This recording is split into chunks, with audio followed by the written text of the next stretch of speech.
Binansagan namang profesional na sinungaling ni Pangulong Bongbong Marcos ang dating PDEA agent na nag-ugnay sa kanya sa illegal na droga.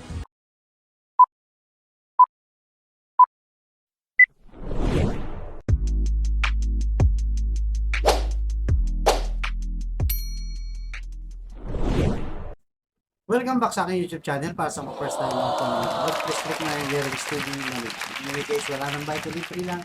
Puro mo na lang din sa kapwa. Alright, thank you very much po. So, topic natin yung for today's video, PBBM, hindi nakatiis.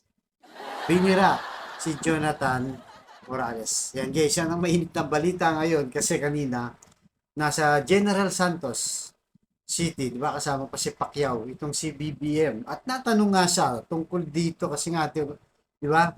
Matagal na itong usap-usapan at nakarating na nga sa Senado na chairman ngayon, itong si Bato de la Rosa. So dati pa ngiti-ngiti lang siya, hindi niya pinapatulan yan, hindi niya binibigyan ng importansya yan. Yung issue sa kanya, siguro alam niya sa sarili niya na hindi naman yan totoo.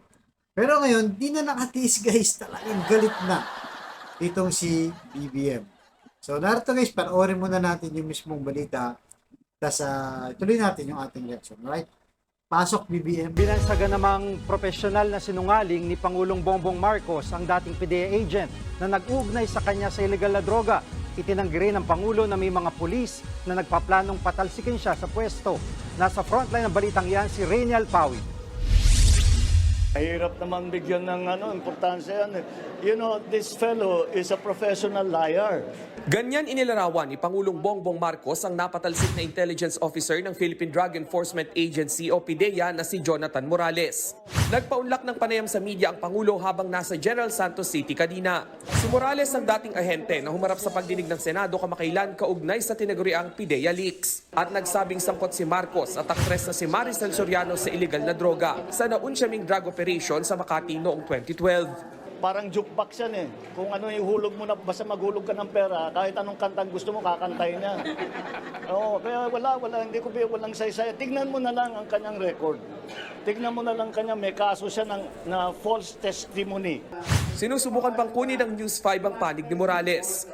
Ang PDEA naman una na ring pinabulaanan sa mismong hearing ng Senate Committee on Public Order and Dangerous Drugs na hindi kasama sa watchlist nila ang Pangulo. Bukod sa So yun guys, napanood nyo, di ba? Talagang galit na itong si BBM. Ang sabi niya, itong si professional liar yan. Ano yung bang sabihin na professional liar? Isang dakilang sinungaling. Di ba? O dalubhasang sinungaling. At para siyang jokes box, guys. Sino bang nakakaalam dito ng jokes box? Siguro mga bagong generation hindi na alam. So yung joke box, parang yung karaoke ngayon na uso, di ba? Na nauso.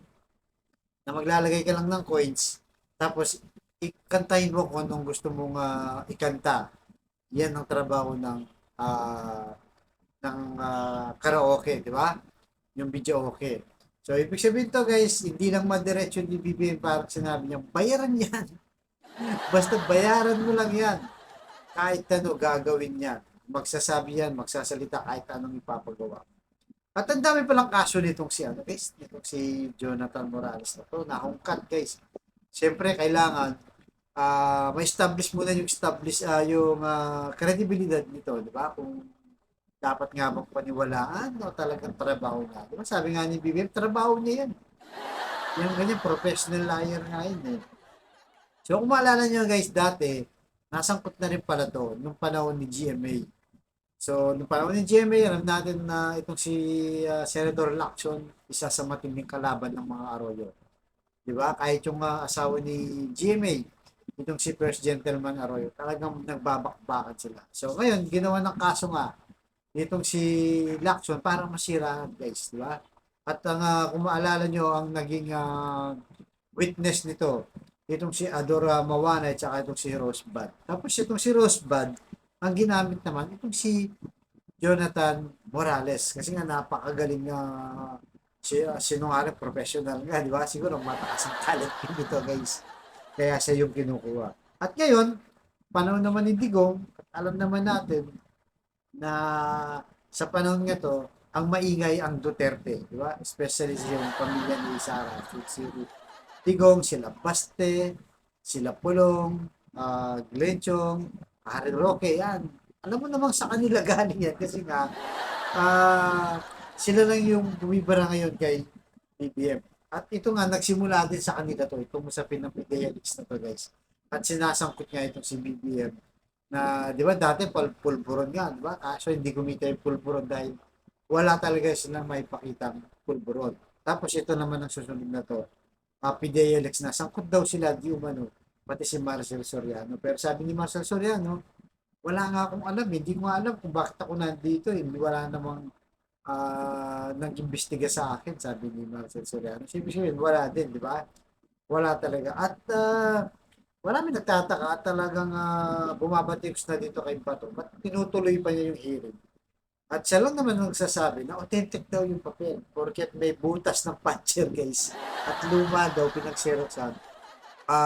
Totoo daw yun, original na yun, authentic na yun.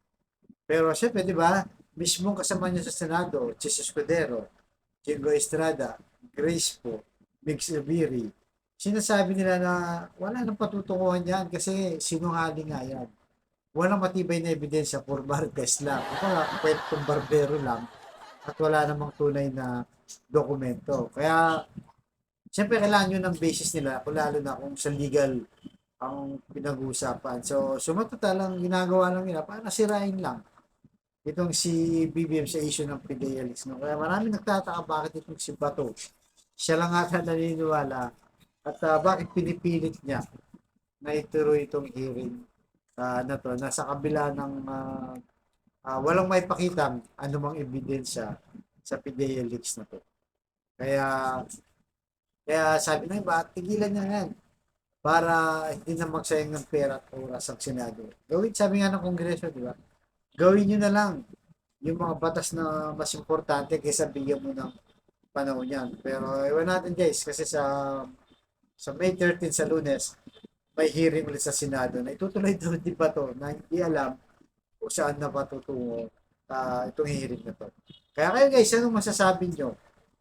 Kaya sinabi ni BBM, totoo kaya sinabi niya na professional liar nga daw itong si Jonathan Morales dahil wala namang pinangahawak na ebidensya, puro lang hearsay at marites lang.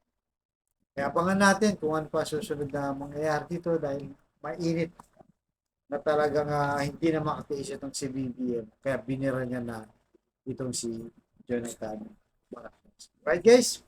Ganito na po. Abangan nyo yung susunod kong vlog. Thank you.